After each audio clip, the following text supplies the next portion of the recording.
आदि में परमेश्वर ने सृष्टि की रचना की और जो कुछ इसमें है, आकाश, धरती, पेड़ पौधे, जीव जंतु, इन सब को परमेश्वर ने बनाया। फिर परमेश्वर ने इंसान को बनाया, अपने हाथों से और अपनी समानता में बनाया।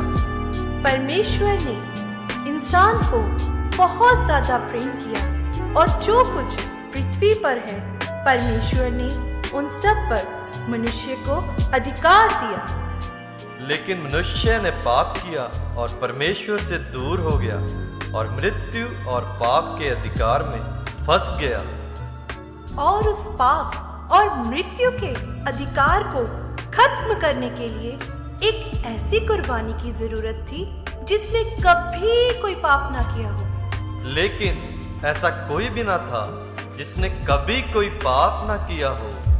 इसलिए परमेश्वर ने अपने इकलौते बेटे यीशु को इस धरती पर भेजा ताकि यीशु की कुर्बानी के द्वारा उसके लहू बहाए जाने से और उस कुर्बानी पर विश्वास करने के द्वारा हम उद्धार पाएं। जी हाँ मेरे भाइयों और बहनों, यीशु इसलिए आया ताकि वो हमारे पापों के लिए मारा जाए और गाड़ा जाए। और आज वो दिन है जब यीशु सलीब पर मारा गया, आपके लिए और मेरे लिए। क्योंकि उसने हम सब से अपनी जान से भी ज्यादा प्रेम किया। उसके प्रेम को कभी ना भूलें। जी हाँ, उसके प्रेम को कभी ना भूलें।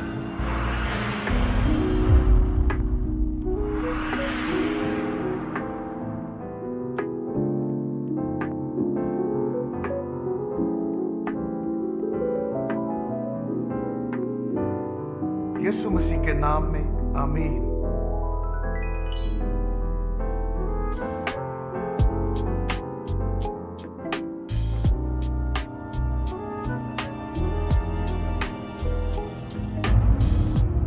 ये क्या कर रहे हो? ऐसी अश्लील वीडियोस देखते हो, तुम्हें शर्म नहीं आती? तुम हो कौन और रहते कहाँ हो? पादरी जी, मैं जन्म से अंधा था। मैंने अपनी जिंदगी में कुछ भी नहीं देखा था, लेकिन परमेश्वर ने मेरी प्रार्थनाओं को सुना और मुझे चंगियाई दी और अब मैं देख सकता हूँ। बेटा, प्रभु ने तुम्हें चंगियाई इसलिए नहीं दी कि तुम पाप में गिरो। यीशु ने तुम्हारे जीवन में इतना बड़ा चमत्कार किया है क्योंकि वो तुमसे बहुत प्यार करता है। बेटा, उसके प्रेम को मत भूलो। ये भाई पहले अंधा था, अब देख सकता है, लेकिन अब वो अपना समय व्यर्थ की चीजों को देखकर खराब कर रहा है।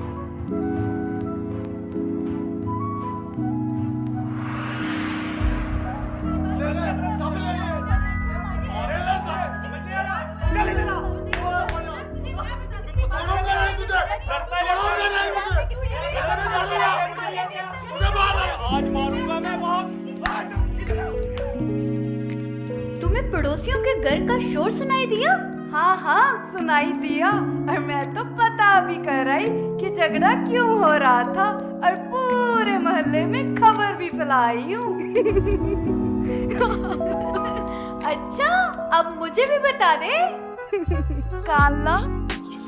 हाँ, अच्छा तो ये हुआ था। अरे बहनों, इतनी धूप में क्यों खड़ी हो? सब ठीक है? पादरी जी, पड़ोस के घर में झगड़ा हो रहा था, हम वही सुन रहे थे और हम तो झगड़े का कारण भी पता करके आ गए। बेटी, जो तुम कर रही हो ना, उससे चुगली कहते। पादरी जी, मैं बचपन से ही पैरी थी। मैंने कभी किसी की आवाज नहीं सुनी थी, लेकिन प्रभु ने मेरी प्रार्थनाओं को सुना और मुझे चंगा किया और अब मैं सुन सकती हूँ और अब मुझे सुनना बहुत ज्यादा अच्छा लगता है, चाहे वो किसी के घर का झगड़ा हो या फिर चुगली। बेटी, प्रभु ने तुम्हें सुनने के काबिल इसलिए बनाया क्योंकि वो तुमसे प्यार करता है। और इस आशीष को पाप करने का हथियार मत बनाओ, बल्कि परमेश्वर के लिए इस्तेमाल करो। यह बहन जो जन्म से बहरी थी अब सुन सकती है, लेकिन वह अपनी इस आशीष को व्यर्थ के कामों में लगा रही है और चुगलियां सुन रही है और कर भी रही है जो परमेश्वर के वचन के अनुसार पाप है।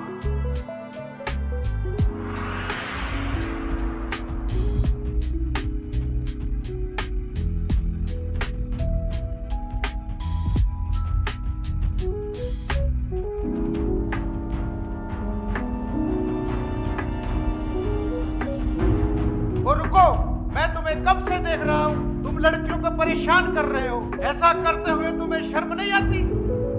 पादरी जी, मैं बचपन से ही लंगड़ा था। मैं ठीक से चलना क्या, मैं ठीक से खड़ा तक नहीं हो पाता था।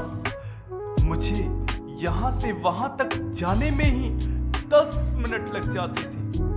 लेकिन परमेश्वर ने मेरी प्रार्थनाओं को सुना और मुझे चंगियाई दी। अब मैं कहीं भी जा सकता हूँ और किसी के भी पीछे जा सकता हूँ।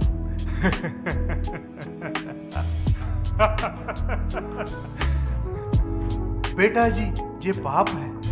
यीशु ने आपको चंगाई दी क्योंकि वो आपसे प्यार करता है। और जो आप कर रहे हो वो परमेश्वर को बिल्कुल भी पसंद नहीं। उसके इस प्रेम भरे तोहफे का गलत इस्तेमाल मत करो। ये व्यक्ति पहले लंगड़ा था, लेकिन चंगाई पाने के बाद ये अपनी चंगाई को गलत तरीके से इस्तेमाल कर रहा है और परमेश्वर की नजरों में पाप कर रहा है।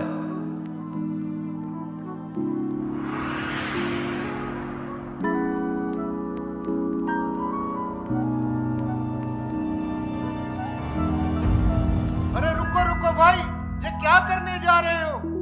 नीचे उतर आओ। पादरी जी, मुझे मत रोकिए, मैं जीना नहीं चाहता। भाई एक बार नीचे उतर आओ, हम बैठकर बात करते हैं। आओ मेरे भाई, एक बार बात तो करो मुझसे।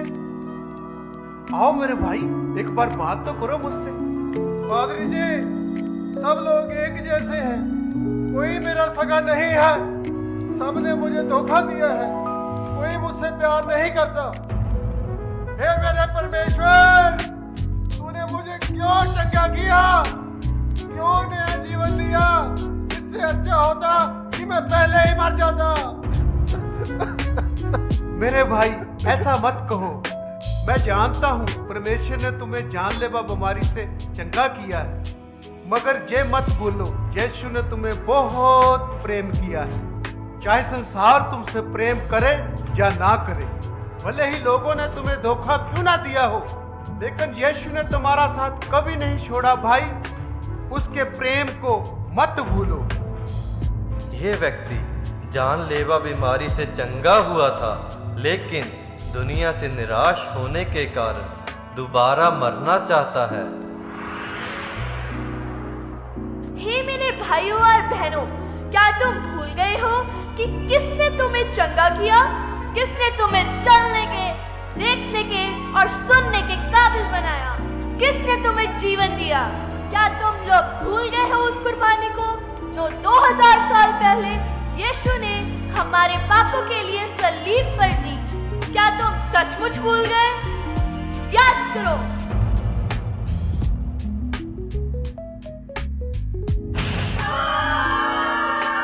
चुप, दूर हो जाओ, पीछे हटो।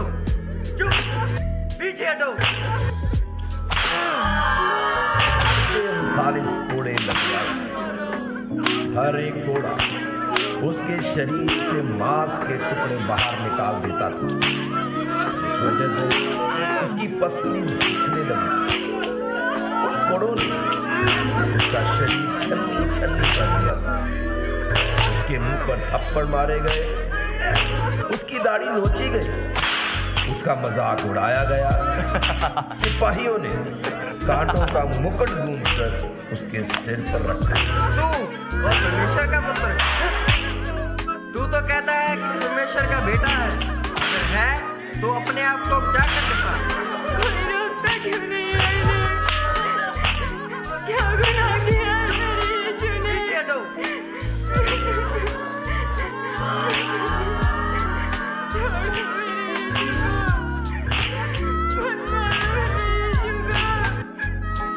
क्या तुम लोग उसके भले कामों को भूल गए हो?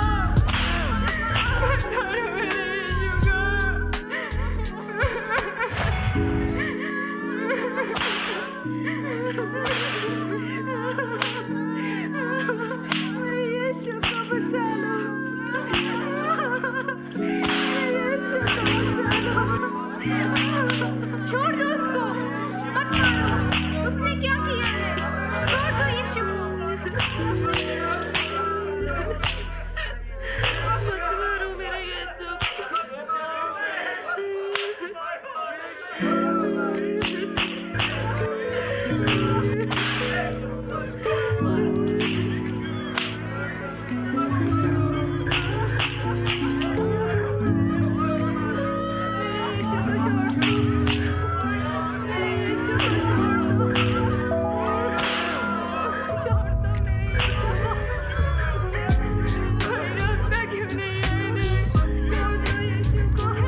पर कीले ठोक कर सूली पर लटका दिया गया।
छाती पर भाला मारा गया। उसने अपने शरीर के खून की आखिरी बूंद तक हमारे लिए बहा दी।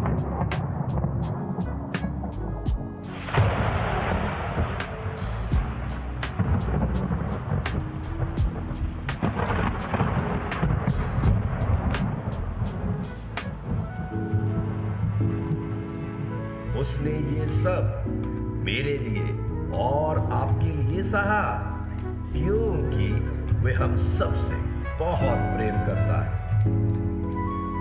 वहां यूसुफ नाम का एक सज्जन और धर्मी पुरुष था और परमेश्वर के राज्य की बाट जोहने वाला व्यक्ति था। उसने यीशु का शव क्रूस से उतारकर मलमल की चादर में लपेटा और एक कब्र में रखा जो चट्टान में खुदी हुई थी और उसमें कोई कभी ना रखा गया।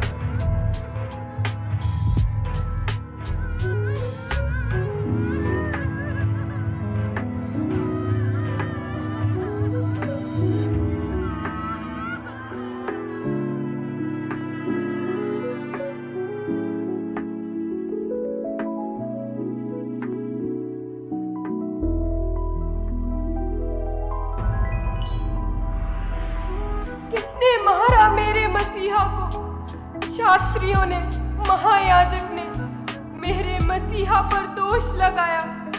लोगों ने मेरे मसीहा को घूंसे मारे, उसके मुंह पर थूका, उसके कपड़े फाड़े। पिलातुस ने भी पानी लेकर भीड़ के सामने अपना हाथ धो लिया।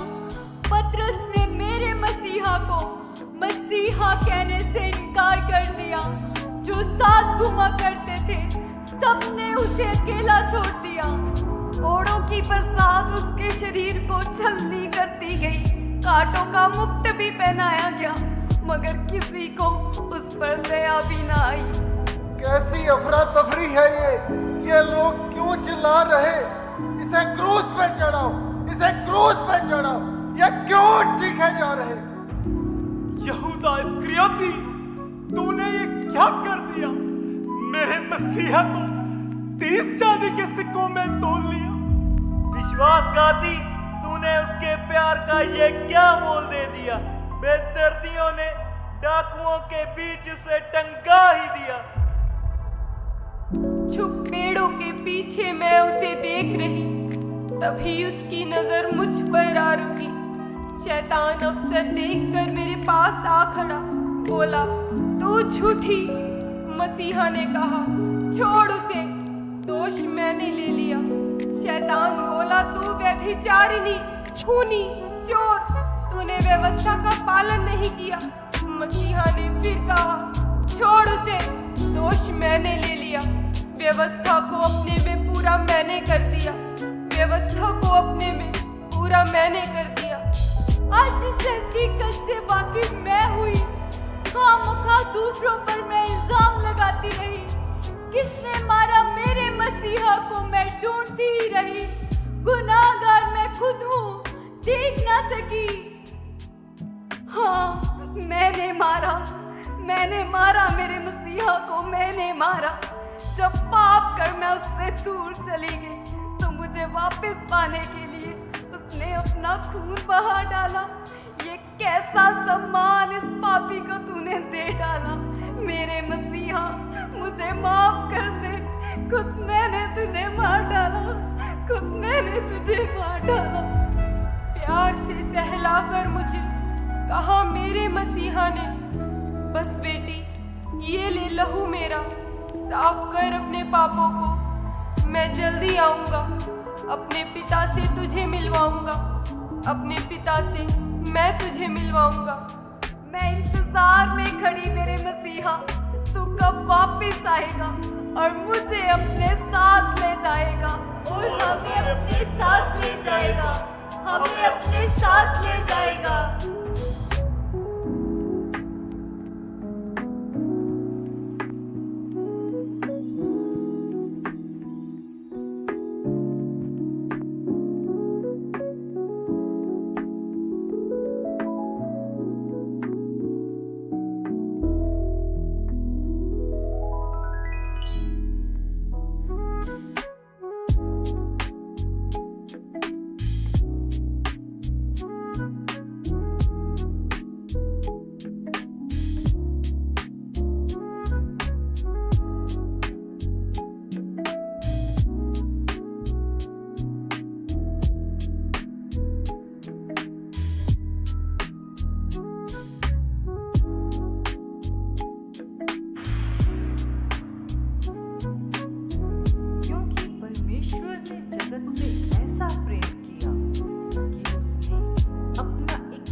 नाश ना हो परंतु अनंत जीवन पाए।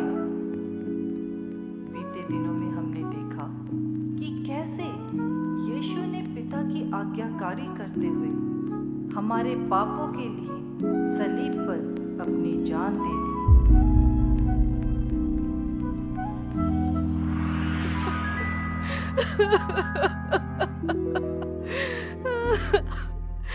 आज पूरे 3 दिन हो गए हैं यीशु को कब्र में रखे हुए। मत रो बहन, मत रो बहन, मत रो। चलो हम जल्दी चले ताकि अपने प्रभु की देह पर इन सुगंधित वस्तुओं को लगा सके। मगर बहन, कब्र का पत्थर हम कैसे हटाएंगे? वह तो अत्यंत भारी होगा। मुझे विश्वास है प्रभु कुछ न कुछ इंतजाम जरूर करेंगे। अरे वो देखो, कब्र का पत्थर तो हटा हुआ है।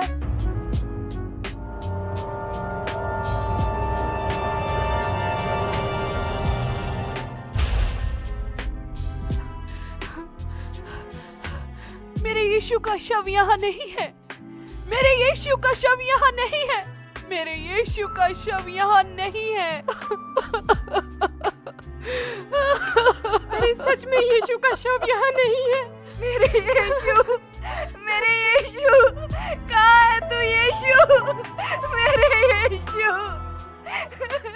कहाँ है मेरे यीशु? कौन ले गया मेरे यीशु को? कहाँ है मेरे यीशु?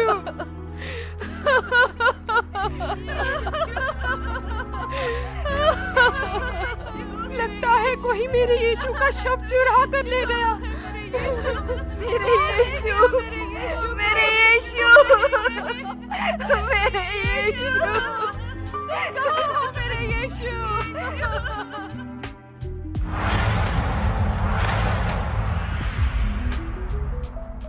तुम जीवते को मरे हुओं में क्यों ढूंढती हो? वह यहाँ नहीं है परंतु जी उठा है। स्मरण करो कि उसने गलील में रहते हुए तुमसे क्या कहा था।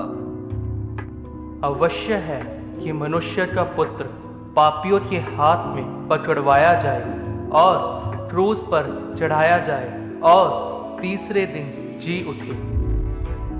शीघ्र जाकर उसके चेलों से कहो कि वह मृतकों में से जी उठा है।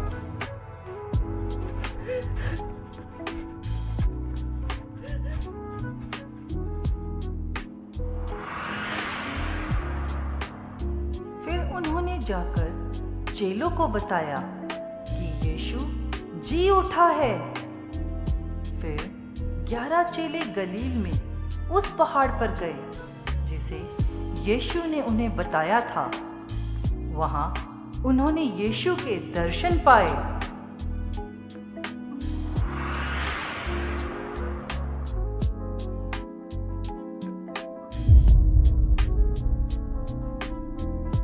अरे वो तो यीशु मसीह जैसे लग रहे हैं। देखो देखो, कहीं वो यीशु मसीह तो नहीं? चलो पास जाकर देखते हैं। अरे अरे वो देखो यीशु मसीह लग रहे हैं। अरे देखो यीशु मसीह लग रहे हैं। चलो पास, अरे क्या ये यीशु मसीह है? चलो पास चलते हैं। अरे यीशु जिंदा हो गया, मेरा परमेश्वर जिंदा हो गया। अरे देखो भाई यीशु जिंदा हो गया, मेरा परमेश्वर अब जीवित हो गए प्रभु। अरे देखो, मेरा यीशु मसीह जिंदा हो गया है। प्रभु, आपने तो मौत को भी हरा दिया। सचमुच आप जीवित हो गए परमेश्वर, आपका धन्यवाद। प्रभु, मैं आपको कभी छोड़कर नहीं जाऊंगा। स्वर्ग और पृथ्वी का सारा अधिकार मुझे दिया गया है, इसलिए तुम जाओ और सब जातियों के लोगों को चेला बनाओ और उन्हें पिता और पुत्र और पवित्र आत्मा के नाम से बपतिस्मा दो और उन्हें सब बातें जो मैंने तुम्हें आज्ञा दी है मानना सिखाओ। और देखो, मैं जगत के अंत तक तुम्हारे संग हूँ।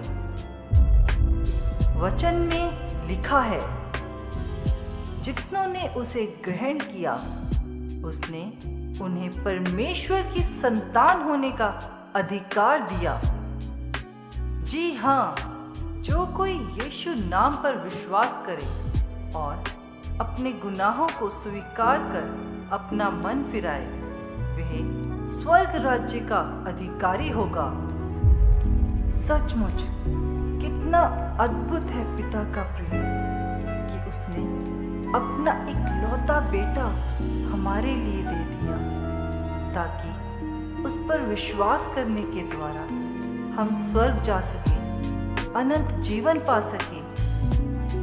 सच में कितना सुंदर दृश्य होगा जब हम स्वर्ग में यीशु के साथ रहेंगे, जहां ना कोई दुख है, ना कोई बीमारी, ना कोई रोना और ना कोई परेशानी, जहां सिर्फ और सिर्फ सच्ची शांति है, क्योंकि वहां हम शांति के राजकुमार के संग होंगे। जी हाँ, हम अपने यीशु के संग होंगे।